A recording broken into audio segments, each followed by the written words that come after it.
السلام عليكم ورحمة الله وبركاته. الحمد لله والصلاة والسلام على رسول الله وعلى آله وأصحابه عباد الله، أما بعد. فقد قال الله تعالى في كلامه القديم الفرقان المجيد: أعوذ بالله من الشيطان الرجيم، بسم الله الرحمن الرحيم. ألف لام ميم غلبت الروم في أدنى الأرض وهم من بعد غلبهم سيغلبون في بضع سنين لله الأمر من قبل ومن بعد ويومئذ يفرح المؤمنون. صدق الله العظيم. قال النبي صلى الله عليه وسلم: ولئن طالت بك حياة لتفتحن كنوز كسرى، أو كما قال عليه الصلاة والسلام. صدق النبي صلى الله عليه وسلم. அளவற்ற அருளாளன், நிகரற்ற நிறைந்த அன்பாளன், எல்லாம் அல்ல அல்லாஹுவின் திருப்பெயரை போற்றி அகில உலகத்திற்கு அற்புடையாக அருளப்பட்ட அண்ணல் நபிகள் நாயகம் ஸல்லல்லாஹு அலைஹி வஸல்லம் அவர்களை போற்றி எனதுரையை ஆரம்பம் செய்கின்றேன். அன்பிற்கினிய அல்லாஹுவின் நல்லடியார்களே, எல்லாம் அல்ல அல்லாஹ் அல் குர்ஆனிலே 30வது அத்தியாயம், அந்த அத்தியாயத்திற்கு பெயர் ரூம், ரோம சாம்ராஜ்யம் என்று அந்த அத்தியாயத்தின் பெயர். அந்த ரோம சாம்ராஜ்யம் தோல்வி அடைந்ததை குறித்து, அதற்கு பிறகு அது வெற்றி பெற்றதை குறித்து எல்லாம் வல்ல அல்லாஹ் இந்த 30வது அத்தியாயத்தின் துவக்கத்திலே கூறிக்கொண்டு வருகிறார். அலிஃப் லாம் மீம். இதனுடைய அர்த்தம் அல்லாஹ்விற்கு மாத்திரம்தான் வெளிச்சம். குலிபத்திர் ரூம். ரூம் என்று சொன்னால் ரோம சாம்ராஜ்யம் அது தோல்வியை அடைந்து விட்டது. ஃபீ அத்னல் அர்தி, இந்த பூமியின் அருகாமையில், அதாவது அரபிய தீபகற்பத்திற்கு அருகாமையில் இருக்கக்கூடிய அந்த ரோம சாம்ராஜ்யம் அது தோல்வியை தழுவிவிட்டது. வஹும் மின் பாதி கலபிஹிம் சயகலிபூன். அவர்கள் தங்களுடைய தோல்விக்கு பிறகு வெகு விரைவில் அவர்கள் வெற்றி பெறுவார்கள் என்று எல்லாம் வல்ல அல்லாஹ் அந்த வசனத்தில் சொல்றான். அந்த வெற்றி என்பது ஃபீ பித்இ சினீன், சில வருடங்களுக்குள்ளாகவே நிகழும். கண்ணியமிக்கவர்களே, அப்ப அல்லாஹ் ரப்புல் ஆலமீன் இப்படி குறிப்பிட்டு வருகிறார். இந்த ரோம சாம்ராஜ்யம் யாரால் வெற்றி கொள்ளப்பட்டது அப்படின்னா, பாரசீக சாம்ராஜ்யத்தால் ரோம சாம்ராஜ்யம் வெற்றி கொள்ளப்படுகிறது. பாரசீகம் என்று சொன்னால் இன்றைய ஈரான். ஈரான் தேசம்தான் அன்றைய ஒரு பாரசீகம். ஸல்லல்லாஹு அலைஹி வஸல்லம் அவர்களுடைய காலத்தில் ஸல்லல்லாஹு அலைஹி வஸல்லம் அவர்கள் ஆட்சி பொறுப்புக்கு வந்த பிறகு தமது தேசத்தை இந்த உலகத்திலேயே மிகப்பெரிய ஒரு வல்லரசாக கட்டமைத்தார்கள். ஸல்லல்லாஹு அலைஹி வஸல்லம் அவர்களுடைய காலத்தில் அரபு சாம்ராஜ்யத்தை தவிர இந்த உலகத்திலேயே 2 பெரிய வல்லரசுகள் இருந்தன. ஸல்லல்லாஹு அலைஹி வஸல்லம் காலத்திலேயே ஒன்று ரோம சாம்ராஜ்யம், ரோம வல்லரசு.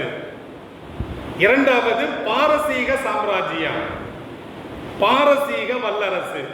ரோம் என்று சொன்னால் இத்தாலி, ஐரோப்பா, இதான் ரோம், ரோம சாம்ராஜ்யம். பாரசீகம் என்று சொன்னால் ஈரான். அதாவது அன்றைய நிலப்பரப்புல அது எப்படி இருந்தது என்று சொன்னால் அது சிரியா தேசத்தை எல்லாம் உள்ளடக்கி இருந்தது, பாரசீக சாம்ராஜ்யம். இந்த பாரசீக சாம்ராஜ்யத்தின் மூலமாக ரோம சாம்ராஜ்யம் அங்கே வெற்றி கொள்ளப்படுகிறது. இதைத்தான் அல்லாஹ் ரப்பல் ஆலமீன் இப்படி குறிப்பிடுகிறான். கண்ணியமிக்கவர்களே, இந்த சண்டை 2 வல்லரசுகளுக்கு மத்தியில, ரோம வல்லரசு, பாரசீக வல்லரசு, இந்த வல்லரசுகளுக்கு மத்தியில சண்டை எப்போது நடந்தது? இந்த சண்டையில பாரசீகம் எப்போது வென்றது? ரோம சாம்ராஜ்யம் எப்போது தோல்வியை தழுவியது என்றால், ஸல்லல்லாஹு அலைஹி வஸல்லம் அவர்கள் 40ஆம் வயதில் அவர்களுக்கு நபி பட்டம் கொடுக்கப்படுகிறது. இப்படி 40ஆம் வயதில் நபி பட்டம் கொடுத்த பிறகு ஒரு 5 வருஷம் கழிச்சு 45ஆம் வயசுல ஸல்லல்லாஹு அலைஹி வஸல்லம் அவர்கள் மக்காவில இஸ்லாமிய பிரச்சாரத்தை மேற்கொள்ளுகின்ற பிறகு அந்த காலகட்டத்தில் ஸல்லல்லாஹு அலைஹி வஸல்லம் அவர்களுக்கு 45 வயசு. நபி பட்டம் கிடைத்த பிறகு 5ஆம் வருஷம் இந்த ரோம வல்லரசும் பாரசீக வல்லரசும் மோதிக்கொள்ளுகின்றன. இப்படி மோதிக்கொள்வதன் மூலமாக ரோம சாம்ராஜ்யம் அங்கே தோற்கப்படுகிறது, பாரசீக சாம்ராஜ்யம் அங்கே வெற்றி கொள்கிறது, வெற்றியை பெறுகிறது. அப்ப இந்த நிகழ்வுகளை கேள்விப்பட்ட மக்காவில் இருக்கக்கூடிய அந்த இணை வைப்பாளர்கள், இறை மறுப்பாளர்கள் ரொம்ப சந்தோஷப்படுறாங்க. அதாவது இவங்களுக்கும் அவங்களுக்கும் கலாச்சார ரீதியாகவோ அல்லது மண் ரீதியாகவோ நில ரீதியாகவோ எந்த தொடர்பும் கிடையாது. பாரசீகம் வெற்றி கொண்டாட்டத்தை மக்காவில் இருக்கக்கூடிய இறை மறுப்பாளர்களும் இணை வைப்பாளர்களும் பெருசா கொண்டாடுறாங்க. கண்ணியமிக்கவர்களே, ஏன் கொண்டாடுனாங்க? அப்ப அந்த மக்கத்து குறைசிகள், இறை மறுப்பாளர்கள், இணை வைப்பாளர்கள் ஓரிரை கொள்கையை ஏற்றுக்கொண்ட முஸ்லிம்களை பார்த்து சொல்லுவாங்க, இந்த பாரு, இதே போன்று நாங்களும் உங்களை வெற்றி கொள்வோம் அப்படின்னு சொல்றாங்க. ஏன் அப்படின்னா, இந்த பாரசீகம் அவர்களுடைய கலாச்சாரம் ஆரம்பத்தில் எப்படி இருந்தது அப்படின்னா, நெருப்பை வணங்கக்கூடியவர்கள்.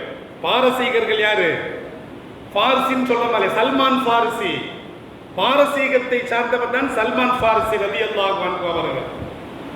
அந்த பாரசீக கலாச்சாரம் என்பது பார்சிகளுடைய அந்த தெய்வ வழிபாடு என்பது நெருப்பை வணங்குவது, அக்னியை வணங்குவது.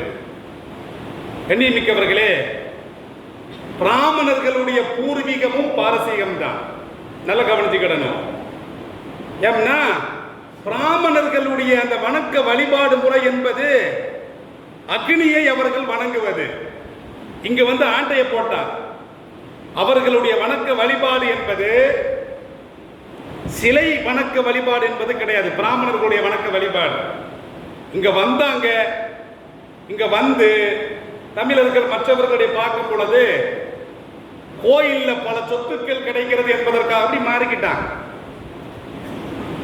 அப்ப பிராமணர்களுடைய பூர்வீகமும் பாரசீகம், அவர்களுடைய வணக்கமும் அக்னியை ஆராதிப்பதுதான். அப்போ வந்து நெருப்பை வணங்கக்கூடிய ஒரு கூட்டம் தான் பாரசீகர்கள். அப்போ வந்து மக்கத்து அந்த இணை வைப்பாளர்கள் இவர்கள் என்ன செய்யறாங்கன்னா கற்சிலைகளை வணங்கக்கூடியவர்கள். அப்போ ரெண்டு கொள்கையும் ஒன்னா போகுது. அவன் நெருப்பை வணங்குறான், அல்லாஹ்வை மறுக்கிறான், நெருப்பை வணங்குறான். நாம சிலைகளை வணங்குறோம். கொள்கை ரீதியாக அவர்களுக்கு மத்தியில ஒரு ஒத்து போகக்கூடிய ஒரு சூழ்நிலையின் காரணமாக கொள்கை வழி சகோதரர்களாக ஆகி,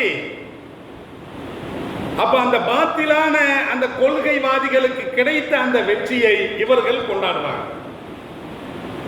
அப்ப இவர்கள் கொண்டாடிட்டு ஓரிரை கொள்கைவாதிகளான இஸ்லாமியர்களை பார்த்து என்ன சொல்றாங்கன்னா, இதே நிலைமை தான் உங்களுக்கு வரும், நாளை நாங்களும் உங்களை வெற்றி கொள்வோம் என்று சொல்றாங்க. அப்ப இந்த சந்தர்ப்பத்தில் அல்லாஹ் ரப்புல் ஆலமீன் இந்த வசனத்தை இறக்கி வைக்கிறான்.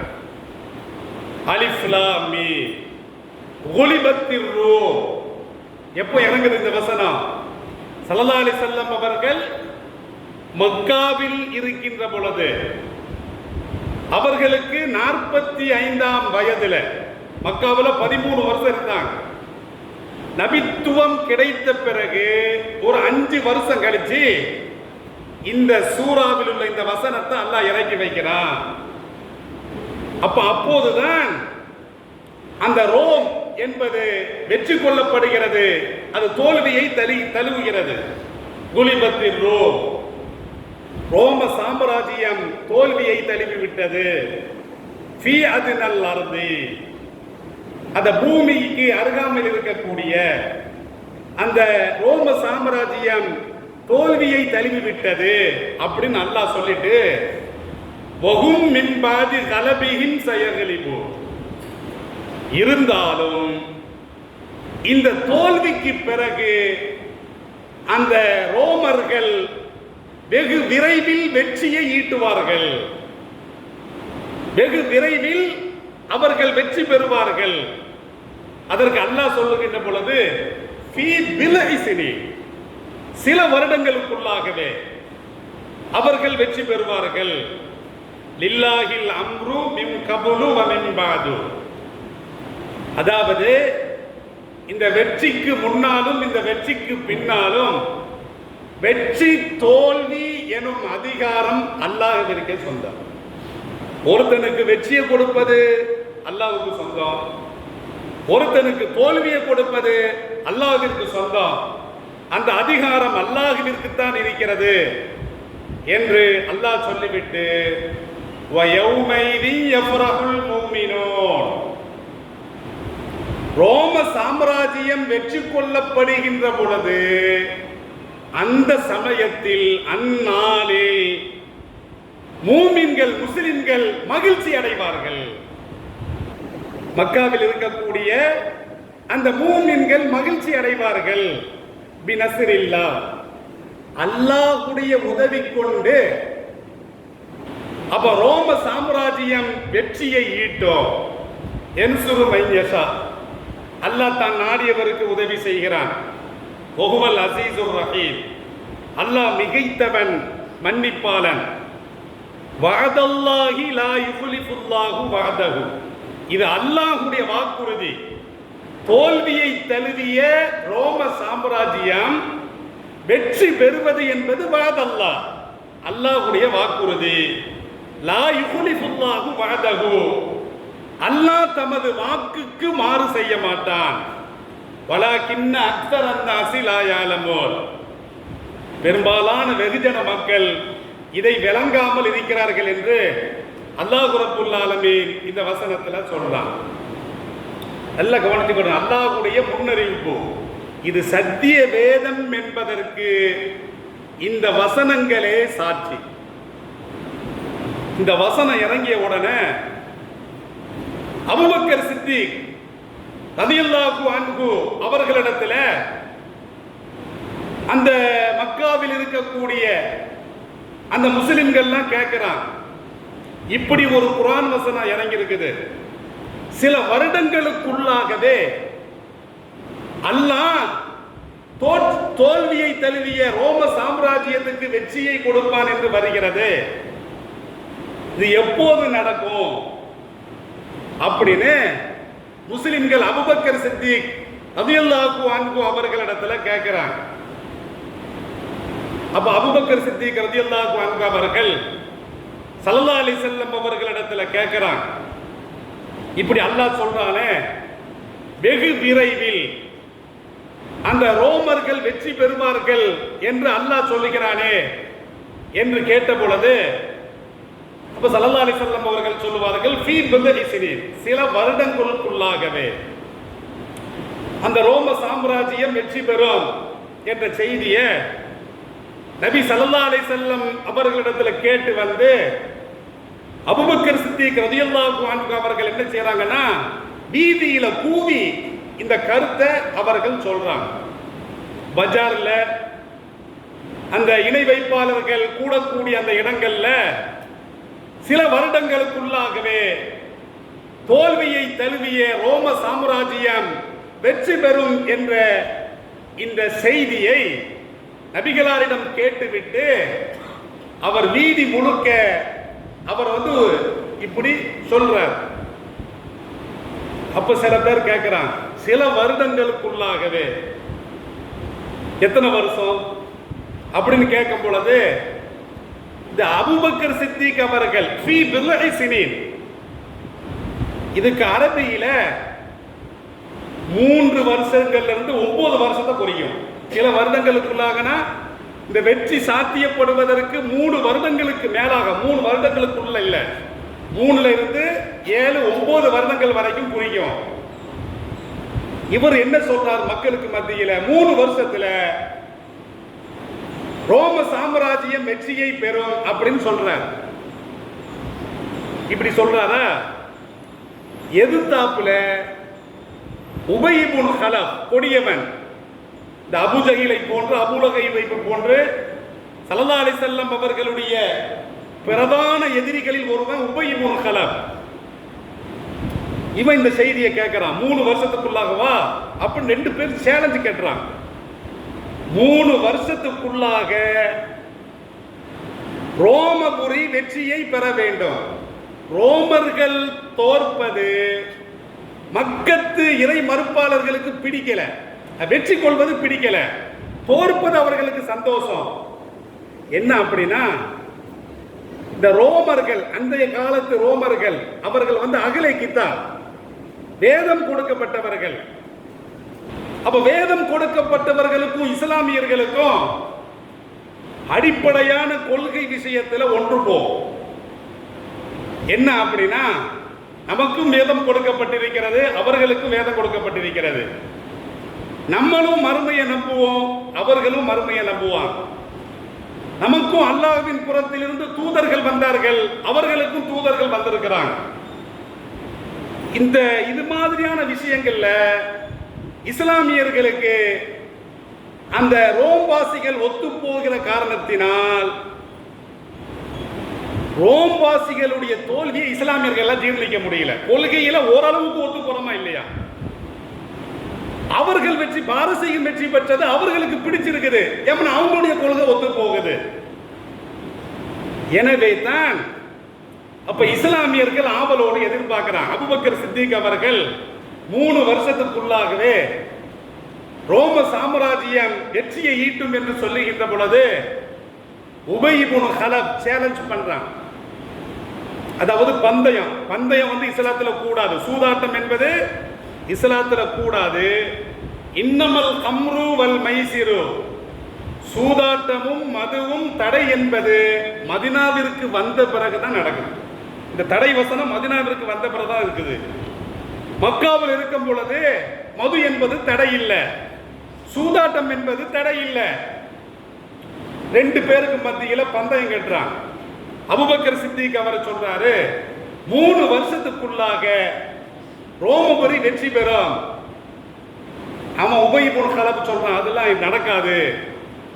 எவ்வளவு பந்தயம் அப்படின்னா ஒரு 10 ஒட்டகம் பந்தயம். அதாவது 3 வருஷத்துக்குள்ள ரோம சாம்ராஜ்யம் வெற்றி பெற்று விட்டால் உபய் இப்னு கலஃபே நீ 10 ஒட்டகத்தை தந்துடணும். வெற்றி பெறலனா நான் உனக்கு 10 ஒட்டகத்தை தந்துடுவேன் அப்படின்னு சேலஞ்ச் பண்றான். இது நேரா இவர் அபூபக்கர் சித்திக் அவர்கள் ஸல்லல்லாஹு அலைஹி வஸல்லம் இடத்துல வந்து சொன்ன பொழுது, என்னப்பா இப்படி சொல்லிட்ட அப்படிம்பா. ஃபீ பில்ஐ சினீனுக்கு அவருக்கு விளக்கம் கொடுத்தது 3 வருஷம் இல்லப்பா. இந்த அரபிக்கு அர்த்தம் என்ன தெரியுமா? ஃபீ பில்ஐ சினீன், சில வருடங்களுக்குள்ளாகவே.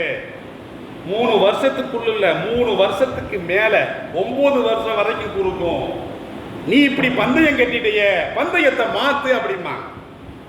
7 வருஷம் சொல்லு, பந்தயத்தை ஜாஸ்தியா கேளு அப்படின்னு ஸல்லல்லாஹு அலைஹி வஸல்லம் அவர்கள் அபூபக்கர் சித்திக் ரலியல்லாஹு அன்ஹு அவர்களிடத்தில் சொன்ன பொழுது, திரும்ப நேர உபய் இப்னு கலப்ல வந்து, இல்ல 3 வருஷம் சொன்ன அந்த பந்தயத்தை வாபஸ் வாங்குறேன், ஒரு 7 வருஷம் வச்சுக்கலாம் டீலிங்.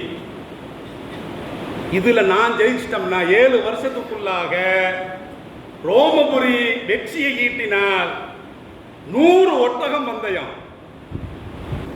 இந்த குறிப்பிட்ட காலக்கெடுவுக்குள் ரோமபுரி வெற்றி பெற்றால் எனக்கு நீ 100 ஒட்டகத்தை தந்துடணும். இப்படி வெற்றி பெறலன்னா நான் தந்துடுவேன் அப்படின்னு ஒரு டீலிங் நடக்குது. இந்த நபித்துவம் கிடைத்த பிறகு ஸல்லல்லாஹு அலைஹி வஸல்லம் அவர்கள் மக்காவில் இருக்கிறாங்க. மக்காவில் ஒரு 13 வருஷம் இருக்கிறாங்க.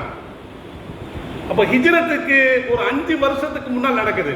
அதாவது ஸல்லல்லாஹு அலைஹி வஸல்லம் அவர்களுக்கு நான் 45 வயசு 47 வயசு நபித்துவம் கிடைத்து 7வது வருஷத்துல தான் அந்த பாரசீகம் ரோமபுரியை வெற்றி கொள்கிறது.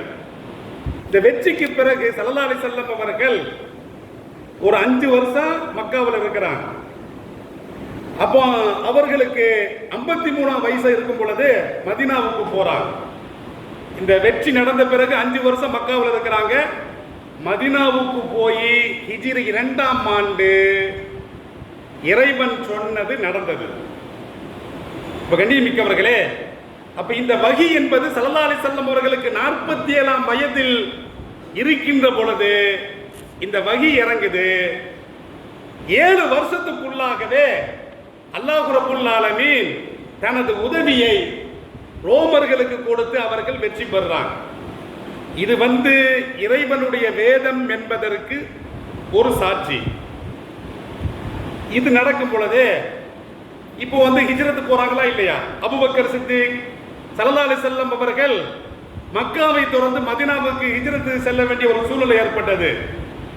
அப்போ உபய் இப்னு கலப், இந்த நாட்டை விட்டு உங்களை துரத்திடுவேன், நமக்கு மத்தியில டீலிங் நடந்துச்சா இல்லையா? நான் ஜெயிச்சா என்ன, நீங்க ஜெயிச்சா என்ன, இந்த ஒட்டகத்தை யார் கொடுக்கிறது அப்படின்னு கேட்கும் பொழுது அபூபக்கர் சித்திக் ரலியல்லாஹு அன்ஹு அவர்கள் சொல்லுவார்கள், எப்பா இந்த டீலுக்கு நான் ஒத்துக்கிடுறேன், நான் இந்த நாட்டிலிருந்து வேற நாட்டுக்கு போனா கூட எனது பொறுப்புதாரியா எனது மகனை நான் நியமிக்கிறேன், நீ பயப்படாத அப்படின்னு. அதுக்குள்ள அந்த ஹயமா இறந்து போயிடுவான். அந்த ஹயமான் இறந்து போயிடுவான். கடைசியில இறைவனுடைய இந்த கூற்று நடக்கிறது. ஸல்லல்லாஹு அலைஹி வஸல்லம் அவர்கள் மதீனாவுக்கு ஹிஜ்ரத்து போறாங்க. ஹிஜ்ரி 2ஆம் ஆண்டு பத்ர் யுத்தம் நடக்குதா இல்லையா? அந்த பத்ர் யுத்தம் நடந்த சமயத்தில் தான் அந்த ரோமபுரி திரும்ப பாரசீகத்தின் மீது படையெடுத்து வெற்றியை ஈட்டுகிறது. கண்ணியமிக்கவர்களே, அப்ப 7 வருஷம் பின்னால நடப்பதற்கு முன்னால ஒரு முன்னறிவிப்பை அல் குர்ஆன் பதிவு செய்கிறது என்று சொன்னால், இந்த அல் குர்ஆன் என்பது இறைவேதம் என்பதற்கு இது சான்று. ஒரு கேள்வி எழுகிறது, ராம ஆண்டா என்ன, ராவண ஆண்டா என்ன? இந்தியாவில் எவன் ஆண்டாலும் ஒண்ணுதான் நமக்கு, அப்படிதானே? ரோம வெற்றி கொண்டா என்ன, பாரசீகம் சாம்ராஜ்யம் வெற்றி கொண்டா என்ன, இதுல இஸ்லாத்திற்கு என்ன இருக்கிறது? இஸ்லாமியர்களுக்கு என்ன கிடைக்கிறது? இஸ்லாமியர்களுக்கு ஏதாவது கிடைக்க போகுதா? கண்ணியமிக்கவர் ஒண்ணுமே கிடைக்க போறல. இருந்தாலும் கூட காஃபிர்கள் அவர்கள் என்ன நினைச்சாங்க? மக்கத்து காஃபிர்கள் எங்களை போன்று நாங்க சிலைகளை வணங்குறோம், பார்சிகள் நெருப்ப வணங்குறாங்க, அவர்களுக்கு கிடைத்த வெற்றியை போன்று உங்களுக்கு எதிராக எங்களுக்கு வெற்றி கிடைக்கும் அப்படின்னு அவங்க மார்த்தட்டி கூறுகின்ற பொழுதுதான் அல்லாஹ் ரப்புல் ஆலமீன் இப்படி சொல்றான், நீ இந்த வெற்றியை கொண்டாடுதியா, திரும்ப அவர்களுக்கு நான் வெற்றியை கொடுப்பேன் என்று அல்லாஹ் ரப்புல் ஆலமீன் பேசுகிறான். இப்ப கண்ணியமிக்கவர்களே, இந்த இடத்துல அந்த காலத்தில் ஸல்லல்லாஹு அலைஹி வஸல்லம் காலத்தில் ஸல்லல்லாஹு அலைஹி வஸல்லம் அவர்கள் யாருக்கு சப்போர்ட்டா இருந்தாங்க? பாரசீகத்திற்கு சப்போர்ட்டா இருந்தாங்களா முஸ்லிம்கள், அல்லது ரோம சாம்ராஜ்யத்துக்கு சப்போர்ட்டா இருந்தாங்கன்னா ரோம சாம்ராஜ்யத்துக்கு சப்போர்ட்டா இருந்தாங்க இஸ்லாமியர்களுடைய தரப்பு. பாரசீகத்திற்கு அவர்கள் சப்போர்ட்டா இல்லை. காரணம் இதுதான், ரோமர்களுக்கும் நமக்கு அவங்க வேதமுடையவர்கள், மறுமையை நம்புறாங்க, அவர்களுக்கு இறை தூதர்கள் வந்திருக்கிறாங்க, ஒரு சில விஷயங்கள் நமக்கு ஒத்து போறதுனால ஸல்லல்லாஹு அலைஹி வஸல்லம் அவர்கள் இதை மையமாக வைத்து ஸல்லல்லாஹு அலைஹி வஸல்லம் அவர்களும் இஸ்லாமியர்களும் அந்த ரோமர்களுடைய வெற்றியை கொண்டாடினார்கள். ரோமபுரிக்கு வெற்றி கிடைத்ததை அந்த நாளில் மூமின்கள் கொண்டாடினார்கள், மகிழ்ச்சி அடைந்தார்கள். இப்போ வாங்க, இப்போ நாம யாருக்கு சப்போர்ட் பண்றது? ஸல்லல்லாஹு அலைஹி வஸல்லம் காலத்தில் பாரசீக சாம்ராஜ்யத்துக்கு சப்போர்ட் பண்ணல, ரோம சாம்ராஜ்யத்துக்கு சப்போர்ட் பண்ணாங்க. இன்னைக்கு நிலைமையில என்ன செய்யறது? இன்னைக்கு ஐரோப்பா, இதுதான் ரோம சாம்ராஜ்யம், அயோக்கிய அமெரிக்கா, இதற்கு நமது ஆதரவை தெரிவிப்பதா, அல்லது ஷியாவுடைய கொள்கையில் இருக்கக்கூடிய அன்றைய பாரசீகம், இன்றைய ஈரான், இதற்கு இஸ்லாமியர்கள் சப்போர்ட் பண்றதா? ஒரு கேள்வி எழுகிறது. இன்னைக்கு எதுக்கு சப்போர்ட் பண்றது? ஷியாக்கள்ல, அவங்க ஷியா நாடுல, அப்ப கொள்கையில மாறுபட்டிருக்கிறாங்களா? கண்ணியமிக்கவர்களே, கொள்கையில மாறுபட்டிருக்கிறாங்க, ஆனால் ஒரு சில கொள்கையில நம்மோடு ஒன்றுபட்டிருக்கிறாங்க. ஒரு சில கொள்கையில ஷியாக்கள் நம்மோடு ஒன்றுபட்டிருக்கிறார்கள். ஆனால் இன்றைய ரோம ராஜ்யம் என்பது இஸ்லாமியர்களுக்கு 100% எதிரிகள். இப்போ நீங்க யாருக்கு சப்போர்ட் பண்றது? கண்ணியமிக்கவர்களே, இப்போ நீங்க சப்போர்ட் பண்ணீங்கன்னா கொள்கையில் உங்களுக்கு 100% ஒத்து போகல, ஒரு 20% ஒத்து போகுது, ஒரு 50% ஒத்து போகுது அப்படின்னா நீங்கள் 50% கொள்கையில் உங்களுக்கு ஒத்து போகக்கூடிய தோழர்களுக்கு தான் நீங்க சப்போர்ட் பண்ணணும். 100% உங்களுடைய கொள்கைக்கும் ரோம ராஜ்யாம்பி கொள்கைக்கும் நீங்கள் மாறுபடுகிறது என்று சொன்னால் நீங்கள் அவர்களுக்கு சப்போர்ட்டே பண்ணக்கூடாது. இதுதான் இஸ்லாம் சொல்லக்கூடிய ஒரு செய்தி. கண்ணியமிக்கவர்களே, 2 விஷயத்தை பார்க்கணும், உலக நலன், மார்க்க நலன். மார்க்கத்தை எந்த விதத்திலும் விட்டு கொடுக்க முடியவே முடியாது, அதற்கு சமரசமே கிடையவே கிடையாது. அதுக்காக ஷியாக்கள் ஆதரிக்கிறதுனால ஷியாவுடைய கொள்கை ஆதரிக்கணும் அர்த்தமா? கண்ணியமிக்கவர்களே, கிடையவே கிடையாது. ஒரு கட்சியை ஆதரிக்கிறதுனால அந்த கட்சியினுடைய கொள்கை இஸ்லாமிய கொள்கையா? கிடையாது. உலக நலனை பாருங்கள், மார்க்க நலன்ல நீங்கள் சமரசம் செய்யவே கூடாது. உலக நலனில் உங்களோடு ஒத்து போகக்கூடிய, உங்களுக்கு சப்போர்ட்டாக இருக்கக்கூடிய எந்த நாடு இருக்கிறதோ, எந்த சாம்ராஜ்யம் இருக்கிறதோ, அதைத்தான் நீங்கள் ஆதரிக்க வேண்டும் என்று அல்லாஹ் ரப்புல் ஆலமீன் இந்த வசனத்தின் மூலமாக தெளிவுபடுத்தி காட்டுகிறான். கண்ணியமிக்கவர்களே, காசா அப்பாவி மக்களை, பலஸ்தீனத்தில் காசாவில் அப்பாவி மக்களை ஒரு 40,000 பேர் கொன்னுட்டான் இஸ்ரேலு. அதற்கு பின்னால் இருந்து தூண்டி விடுபவன் அமெரிக்கா, அதற்கு முழு சப்போர்ட் ஐரோப்பா. இந்த ரோம சாம்ராஜ்யம், அன்றைய ரோம சாம்ராஜ்யம் இது இவர்களுக்கு பின்னால் இயக்கி கொண்டிருக்கிறது, ஒரு இன அழிப்பை செய்து கொண்டிருக்கிறது. ஆனால் இதை ஒரு 57 நாடுகள், 54 நாடுகள், இஸ்லாமிய நாடுகள் அப்படியே கை கட்டி வேடிக்கை பார்க்குது, வாய் பொத்தி சும்மா இருக்குது. கண்ணியமிக்கவர்களே, ஈரான், அன்றைய பாரசீகம், இன்றைய ஈரான், இவன் தட்டி கேட்கிறான். இவன் ஷியாவுடைய கொள்கையா இருக்கலாம், கொள்கையில் நமக்கு சமரசம் கிடையாது. இவன் ஒருத்த அமெரிக்காவை தட்டி கேட்கிறான், இவன் ஒருத்த இஸ்ரேலை தட்டி கேட்கிறான். இந்த அரபு தேசங்கள், வீணா போன அரபு தேசங்கள் அமெரிக்காவுக்கு பின்னால் அடிமைகளாக இருக்கிறார்கள். கண்ணியமிக்கவர்களே, குர்ஆனை படிச்சு பாரு. அமெரிக்கர்களோ ஐரோப்பியர்களோ 100% கொள்கை நம்மோடு ஒத்து போக மாட்டான். அன்றைய வேதம் உடையவர்கள் வேறு, இன்றைய வேதம் உடையவர்கள் வேறு. இன்னைக்கு இணை வைப்பாளர்கள், இன்றைய வேதம் உடையவர்கள் உண்மையான வேதம் உடையவர்கள் அல்ல. கண்ணியமிக்கவர்களை சிந்தித்து பாருங்கள். கொள்கையில நமக்கு அடிப்படை கொள்கையில ஷியாவுக்கு நமக்கு வேறுபாடு இருக்கிறது. கொள்கையில ஆதரிக்கல, உலக விஷயத்தில் ஆதரி. அவன் பின்னால போ. இன்னைக்கு அமெரிக்காவை எதிர்க்கக்கூடிய ஒரு வல்லமை மிக்க ஒரு நாடு என்று சொன்னால், ஒரு ஆண்மை மிக்க ஒரு நாடு என்று சொன்னால், ஒரு இறையாண்மை மிக்க ஒரு நாடு என்று சொன்னால் சவுதியா? சவுதி சுன்னத் வல் ஜமாத் கொள்கைன்னு சொல்றான். வெள்ளிக்கிழமை ஆண்களும் பெண்களும் பார்த்தா நீச்சல் உடையில கடற்கரையில உல்லாசமா போயிட்டு இருக்கிறான். கண்ணியமிக்கவர்களை சிந்தித்து பாருங்கள். அவன் ஷியான்னு சொல்றான், குறைந்தபட்ச அளவு அனுதாபத்தை தெரிவிக்கிறான், குறைந்தபட்ச அளவு அப்பாவி மக்களுக்கு ஆதரவு தெரிவிக்கிறான். நீ அவனுக்குத்தான் உதவியாக இருக்க வேண்டாம், அவனைத்தான் ஆதரிக்க வேண்டாம். மார்க்க விஷயத்தில் அல்ல, உலக விஷயங்களில். கண்ணியமிக்கவர்களே, அந்த ஈரான் தேசத்தை அமெரிக்கா அழிக்க நினைக்கிறது. அது அழிந்து போனால் அரபு நாடுகள் எல்லாம் எப்பவுமே அடிமையா தான் இருக்கிறான். அல்லாஹ் வணங்குறான், அமெரிக்காவுக்கு அடிமையா இருக்கிறான். அதை மட்டும் அந்த வல்லமையை இஸ்ரேலும் அமெரிக்காவும் பறித்தது என்று சொன்னால் அரபு நாடுகள் ஒரு காசுக்கு போகாது. அப்ப கண்ணியமிக்கவர்களை சிந்தித்து பாருங்கள். இந்த விஷயத்தில் நாம் ஈரானை ஆதரிப்பது இதுதான் இஸ்லாம் சொல்லக்கூடிய ஒரு கூற்று. அந்த ஜனாதிபதி கூட விபத்தில் ஒஃபாத் ஆகிவிட்டாரு. ஒரு நல்ல ஜனாதிபதியாக அமெரிக்காவுக்கே டப்பு கொடுக்கக்கூடிய உலகத்தில் ஒரு நபரை நாம பார்த்தோம். அவருடைய இழப்பு என்பது காசா மக்களுக்கு பேரிழப்பு, அரபிகளுக்கு பேரிழப்பு என்பதில் இந்த சந்தர்ப்பத்தில் நாம் சொல்லிக் கொள்கிறோம். எனவே கண்ணியமிக்கவர்களே, கொள்கையில குறைந்தபட்ச அளவுக்கு யார் நமக்கு ஒத்து போகிறார்களோ அவர்களை ஆதரிக்க வேண்டும் என்பதுதான் சூரத் ரூம் சொல்லக்கூடிய ஒரு தத்துவம். அந்த தத்துவ அடிப்படையில் வாழ்வதற்கு வல்ல இறைவன் தௌஃபீக் செய்வானாக.